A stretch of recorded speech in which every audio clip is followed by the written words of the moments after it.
What if I told you the One Ring wasn't the only artifact that shaped the fate of Middle-earth? In the forgotten corners of Tolkien's world, there are treasures with histories just as powerful and tragic.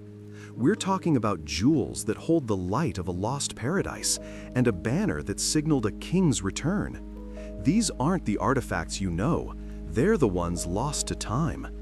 Today, we're uncovering the secret history of Middle-earth's most mysterious treasures.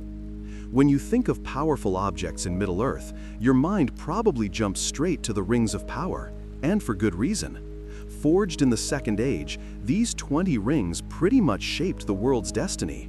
The One Ring, of course, is the most infamous of them all, Sauron's master weapon, designed to control everyone and corrupt anyone who touched it.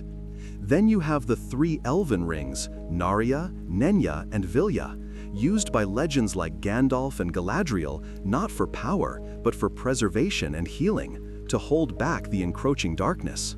But the history of Arda, the world itself, stretches back long before Sauron ever tricked the Elvensmiths. In the deep places of the world, in ages long past, other items were made, treasures that dictated the fates of elves, men, and dwarves. These artifacts aren't just fancy jewelry or weapons, they're the heart of incredible stories, the cause of devastating wars, and symbols of both hope and ruin. Their stories are woven so deeply into the fabric of Middle-earth that if you ignore them, you're really only getting half the story. So today, we're going beyond the familiar legends. We're digging into the lore to uncover 5 hidden treasures of Middle-earth you might have never known about. These are objects whose stories are filled with just as much beauty, tragedy, and power as any of the great rings. We have to start our journey with the most legendary artifacts of all, the Silmarils.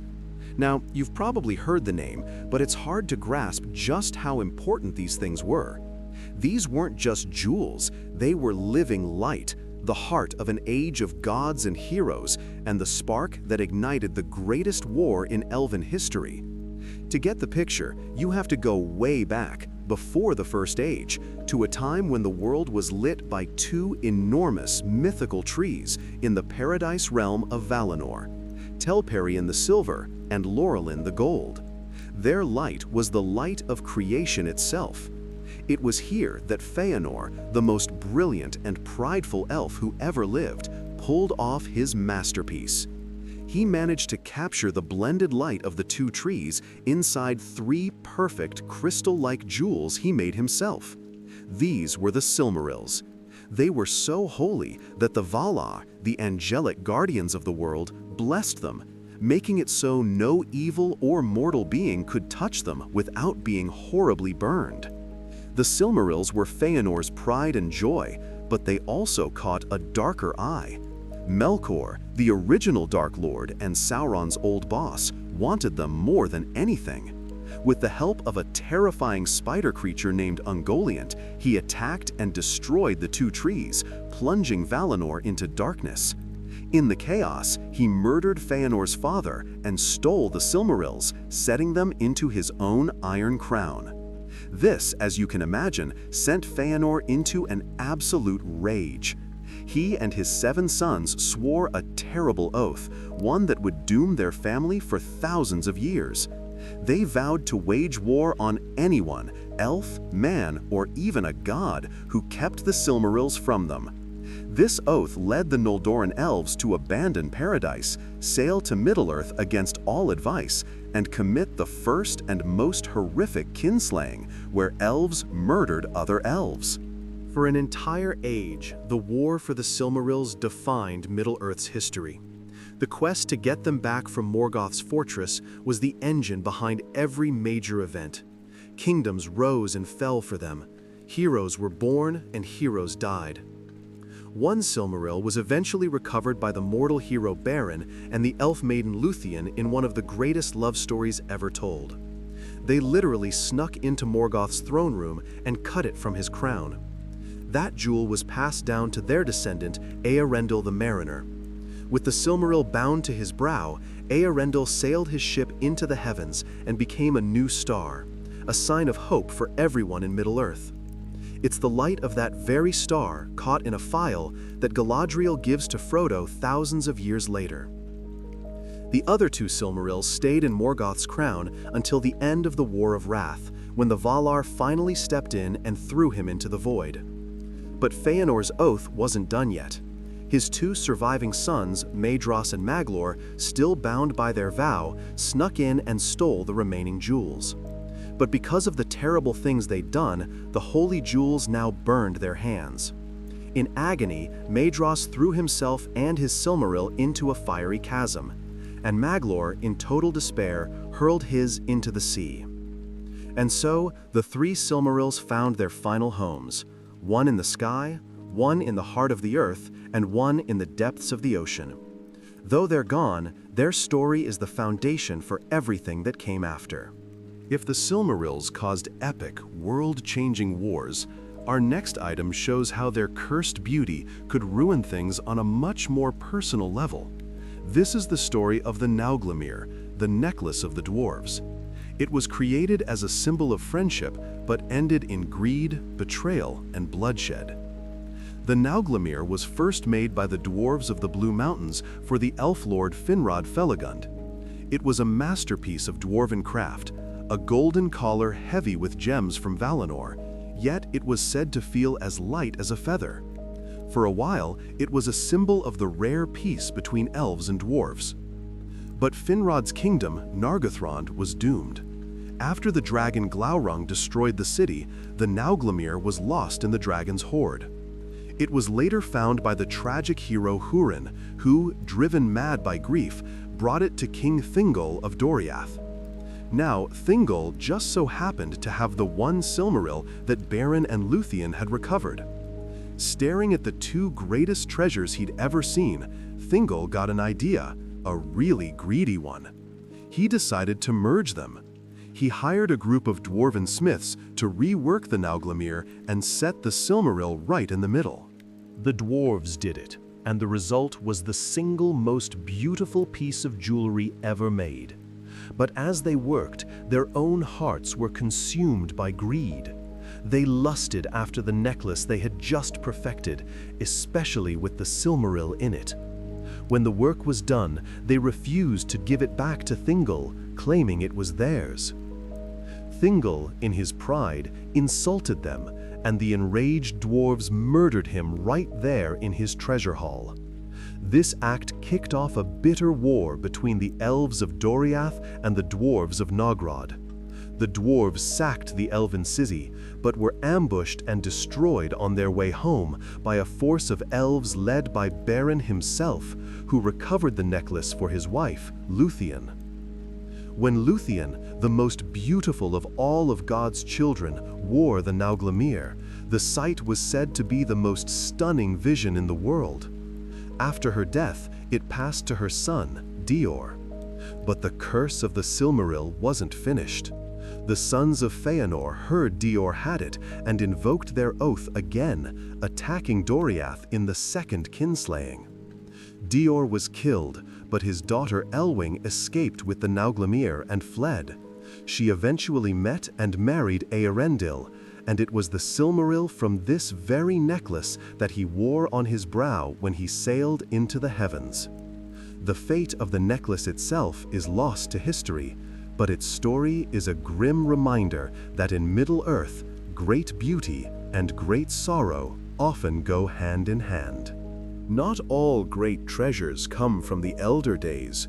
Our next one was dug out of the rock of a lonely mountain and came to symbolize the power, wealth, and ultimately the dangerous pride of the dwarves. This is the Arkenstone, the heart of the mountain. Unlike the Silmarils, the Arkenstone held no magical light. It was a natural gem, but it was so huge and brilliant that it seemed to have its own inner fire, shattering any light that hit it into 1,000 rainbows.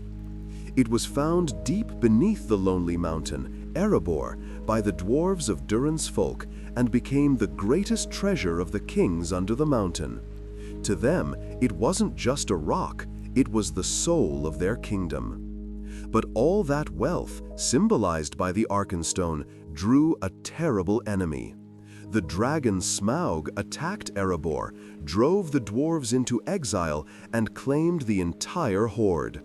For centuries, the Arkenstone lay buried under a mountain of gold, guarded by the dragon. This burning desire to reclaim his home and the Arkenstone is what fueled Thorin Oakenshield's whole quest in The Hobbit.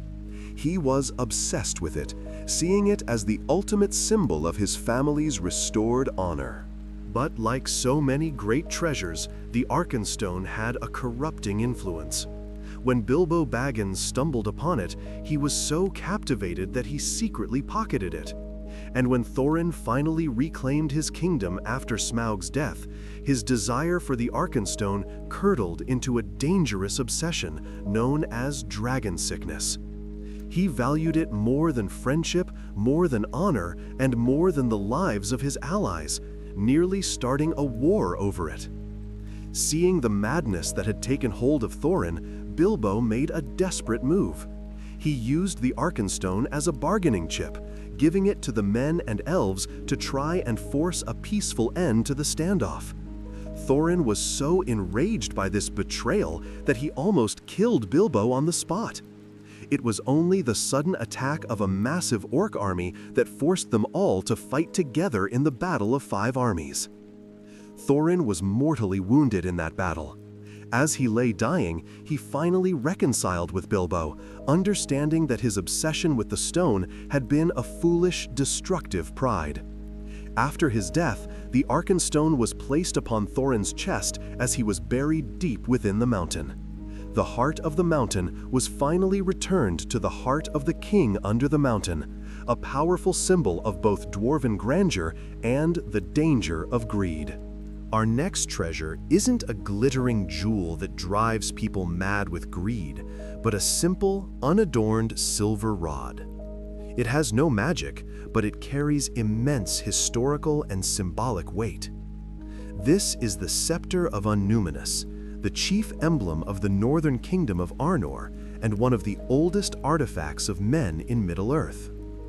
Its story starts on the island of Númenor, the great kingdom of men from the Second Age. The scepter was the symbol of office for the lords of Andunia, a line of nobles who remained faithful to the Valar and friendly with the elves.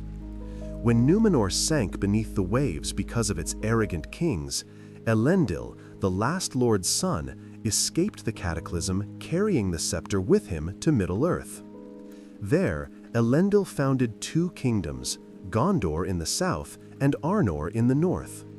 While Gondor's kings wore a crown, the Sceptre of Annúminas became the symbol of kingship in Arnor. But the northern kingdom didn't last. Torn apart by civil war and endless attacks from the Witch King of Angmar, Arnor eventually collapsed. The line of kings was broken, but the scepter, along with other heirlooms, was rescued and brought to Rivendell, where Elrond kept it safe. For over 1,000 years, there was no king in the north. The royal bloodline lived on only through the chieftains of the Dunedain, rangers who protected the lands in secret. All that time, the Sceptre of Annúminas sat in Rivendell, a silent reminder of a broken kingdom and a promise that a king might one day return. That heir was Aragorn. When Aragorn came of age, Elrond gave him the other family heirlooms, the Ring of Barahir and the shards of the sword Narsil, but he held back the scepter. Aragorn, he said, had yet to earn it. And earn it he did. Through decades of struggle and the trials of the War of the Ring, Aragorn proved his worth. After Sauron's defeat, he was crowned king of both Gondor and Arnor. At his coronation, Elrond finally presented him with the ancient silver rod. The scepter, alongside the crown of Gondor, symbolized the reuniting of the two kingdoms after thousands of years apart. It's a hidden treasure because its meaning was lost to most of the world, a forgotten relic that was actually the living memory of a kingdom and the ultimate symbol that the king had, at long last, returned. Our final artifact is maybe the most mysterious of all. It's not a weapon or a piece of jewelry. It's a huge, black, round stone, And its power isn't magical. It's tied to a broken promise. This is the Stone of Eric. Like the scepter, the Stone of Eric was brought from Númenor by Isildur before the island's downfall. He placed it on a hill near the White Mountains.